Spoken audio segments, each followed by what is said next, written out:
രചകൻ ഉളിയന്നൂർ തച്ചനും നമസ്കാരം. ആർദ്രാമൃതം ചാനലിലേക്ക് ഏവർക്കും സ്വാഗതം. കേരളത്തിന് മഹിതമായ വാസ്തുവിദ്യാ പാരമ്പര്യവും തച്ചുശാസ്ത്ര വൈദഗ്ധ്യവും ഉണ്ട്.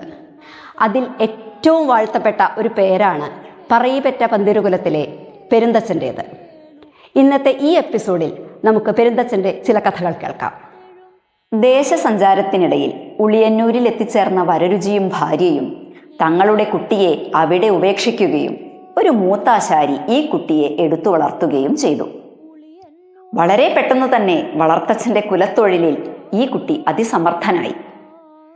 മറ്റുള്ളവരിൽ അത്ഭുതാദരങ്ങൾ സൃഷ്ടിക്കുന്ന നിർമ്മിതികൾ കൊണ്ട് ഇദ്ദേഹം ക്രമേണ പെരുന്തച്ഛൻ എന്ന പേരിൽ പ്രസിദ്ധനായി.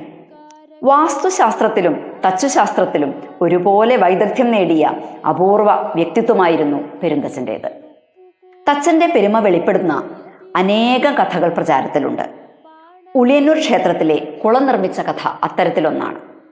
കുളം കുഴിക്കാൻ തീരുമാനിച്ചപ്പോൾ കുളത്തിൻ്റെ ആകൃതിയെ ചൊല്ലി ആളുകൾക്കിടയിൽ അഭിപ്രായ വ്യത്യാസം ഉണ്ടായി. കുളം വട്ടത്തിൽ, നീളത്തിൽ, ചതുരത്തിൽ എന്നിങ്ങനെ പല ആകൃതിയിലും വേണമെന്ന അഭിപ്രായം ഉയർന്നു. എല്ലാവരുടെയും ആവശ്യം പരിഗണിച്ചുകൊണ്ട് തച്ചൻ നിർമ്മിച്ച കുളം ഓരോ ഇടത്തുനിന്ന് നോക്കുമ്പോൾ ഓരോ ആകൃതിയിൽ കാണപ്പെട്ടു. ഇതുകൊണ്ട് എല്ലാവർക്കും സന്തോഷമാവുകയും അദ്ദേഹത്തിൻ്റെ സിദ്ധിയെ എല്ലാവരും വാനോളം പുകഴ്ത്തുകയും ചെയ്തു. ആലുവയിലെ ഉളിയന്നൂർ ക്ഷേത്രത്തിനടുത്ത് ഇദ്ദേഹത്തിൻ്റെ പിൻതലമുറക്കാർ ഇന്നും ജീവിച്ചിരിക്കുന്നു. അതിലെ ഒരു വ്യക്തിയെ നമുക്ക് ഇന്ന് പരിചയപ്പെടാം.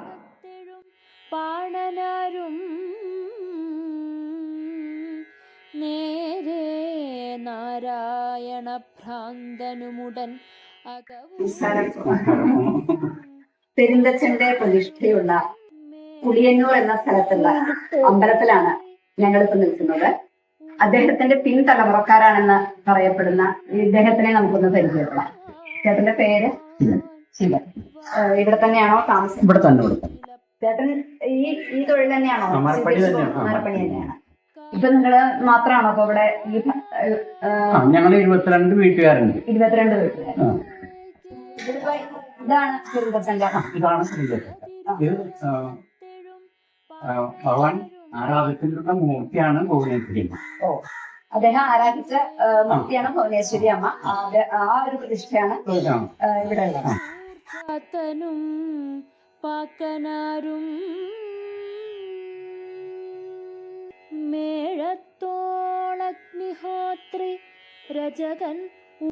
പെരുന്തച്ഛൻ പണിതു എന്ന് പറയപ്പെടുന്ന വേറെ ഏതെങ്കിലും? ഉളിയന്നൂർ ശിവക്ഷേത്രം അദ്ദേഹത്തിന്റെ നിർമ്മിതികളിൽ പ്രധാനപ്പെട്ട ഒന്നാണ്. അപ്പൊ അതിന്റെ നിർമ്മിതികളിൽ എന്തൊക്കെയാ പ്രത്യേകതകളുള്ളത്? ഇതിന്റെ വെച്ചിട്ടുണ്ടെങ്കിൽ അദ്ദേഹം പറഞ്ഞതെന്ന് പറഞ്ഞാൽ ഒറ്റ മകളെത്തുമ്മ 64 കഴുക്കോലാണ്. അതും വട്ടശ്രീകോവിലാണ്. പിന്നെ ശ്രീകോവിലിന്റെ ഉള്ളിലേക്ക് കേറുമ്പോ നമുക്ക് അത് നമുക്ക് തോന്നും. പക്ഷെ അത് അങ്ങനെ ഇതാകൂല. അതായത് തല മുട്ടും എന്ന് തോന്നുന്നു. ശരിക്കും തല മുട്ടില്ല.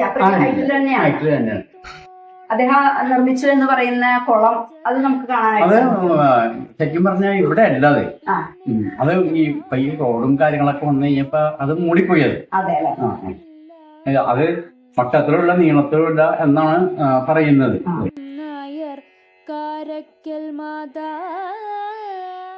ശില്പകലയിൽ വിദഗ്ധനായ തച്ചൻ പോകുന്നിടത്തെല്ലാം മനോഹരമായ നിർമ്മിതികൾ തീർത്തിരുന്നു.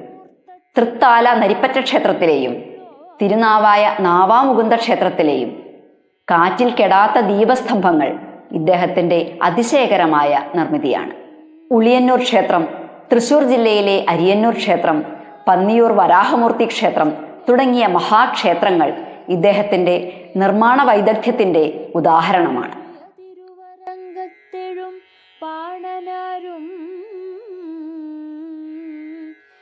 പെരുന്തച്ഛൻ തൻ്റെ അത്ഭുത സിദ്ധി കൊണ്ട് അവസാനമായി പണിത അമ്പലം പന്നിയൂർ അമ്പലമാണെന്നാണ് പറയപ്പെടുന്നത്. ആ പന്നിയൂർ അമ്പലത്തിൻ്റെ മുന്നിലാണ് ഞാൻ നിൽക്കുന്നത്. തൻ്റെ മകനെ കൊന്ന പാപം തീർക്കാൻ ഒരുപാട് അലഞ്ഞ് തിരിഞ്ഞ പെരുന്തച്ഛൻ അവസാനം ഇവിടെ എത്തിച്ചേരുകയും ഇവിടെ പണിതുകൊണ്ടിരിക്കുന്ന തച്ചന്മാരോട് അവർക്ക് ഒരു അനുഗ്രഹമായി ഇവിടുത്തെ ഈ അമ്പലത്തിൻ്റെ പണി മുടിയില്ല എന്നൊരു അനുഗ്രഹം അവർക്ക് നൽകുകയും ചെയ്തു എന്നാണ് ഐതിഹ്യം. അതോടുകൂടിയിട്ട് തച്ചൻ തൻ്റെ മുഴക്കോലും ഉളിയും ഇവിടെ വെച്ചിട്ടുണ്ട്. ഉളി വെച്ച സ്ഥലമാണ് ഇവിടെ കാണുന്നത്. അതേപോലെ തന്നെ മുഴക്കോലും നമുക്ക് ഈ അമ്പലത്തിൽ കാണാനായിട്ട് സാധിക്കും. അഗ്നിഹോത്രി രജകൻ ഉളിയന്നൂർത്തച്ഛനും പിന്നെ വള്ളോൻ വായില്ല കുന്നിലപ്പൻ വടുതലമരുവും നായർ കാരക്കൽ മാതാ. തച്ചുശാസ്ത്രകലയിൽ ഒരുപാട് സംഭാവനകൾ നൽകിയിട്ടുള്ള പെരുന്തച്ചനെ നമിച്ചുകൊണ്ട് ഇന്നത്തെ ഈ എപ്പിസോഡ് ഇവിടെ പൂർണ്ണമാവുകയാണ്. അടുത്തൊരു എപ്പിസോഡിൽ പുതിയൊരു വ്യക്തിയെ പരിചയപ്പെട്ടുകൊണ്ട് നമുക്ക് വീണ്ടും കാണാം. നന്ദി, നമസ്കാരം. നായർ കാരക്കൽ മാതാ ചെമ്മേ കേളുപ്പുകൂച്ചൻ പെരിയ തിരുവരങ്കത്തെഴും പാണനാരും നേരെ നാരായണ ഭ്രാന്തനുമുടൻ അകവൂർച്ചാത്തനും പാക്കനാരും